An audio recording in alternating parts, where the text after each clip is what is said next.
Street Journal poll reveals that a majority of American voters do not approve of Joe Biden's handling of inflation and rising prices. That's not surprising. But that's not stopping the president from doubling down on his economic messaging while stumping for Democrats in battleground states. Second reason I said I was running is I was so sick and tired of trickle-down economics. I wanted to build the economy from the bottom up and the middle out, because when that happens, the wealthy do very, very well.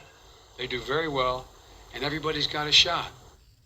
Joining us right now is the host of Barney & Company and American Built on Fox Business, Stuart Barney. Stuart, good morning to you. Good morning, Steve. 63 days to go. Now that we're past the end of summer with Labor Day yesterday, now it is a sprint to the midterms. And so we're going to see both sides try to motivate their base, and Joe Biden is doing his best to try to get people to forget about inflation and high costs. That's precisely what he is doing.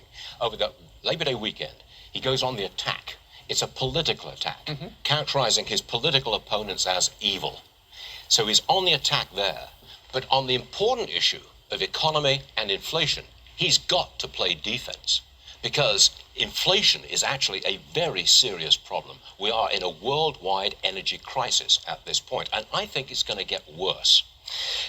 He's touting as his solution to inflation, he's touting that he's going to lower the price of drugs, the cost of drugs. Right. But that doesn't kick in until 2026. That's 4 years from now, and we've got inflation right now. And Stuart, it only impacts, from what I've read, it only impacts 10 different drugs. That's it. It's expanded to People 20, don't know that. They hear the rhetoric, hey, I'm lowering your prices, and they think, well, I love that. 4 years from now, right, you've got high prices now. My point is that I think inflation is going to get worse in the immediate future.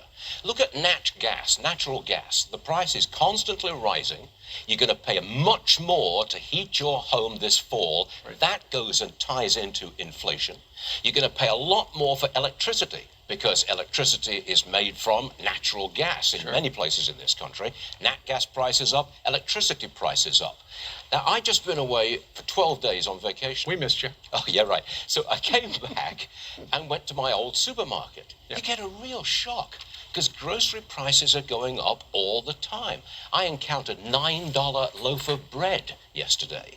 Now, that's up from $8 12 days ago. Right. It just keeps on going up. So look, inflation right now in America is running at about 8%, 7 or 8%. I think it stays at that level and maybe rises in the fall and winter. Very bad news for the president and the elections. Stuart, you and I talked about the price of a rotisserie chicken at a grocery store we have both shopped at. It's still $14 for the bird that used to be $5. It seems like people are just getting used to the high prices. And when you look at the fact that the cost of gas is going down, is because people are driving less. And as soon, in a month or so, they're going to stop releasing 1 million barrels of oil from the Strategic Petroleum Reserve, and prices are going back up. Yes, they are. OPEC Plus has just announced that they're going to cut oil production a little. Yeah. That's not going to help the price of oil.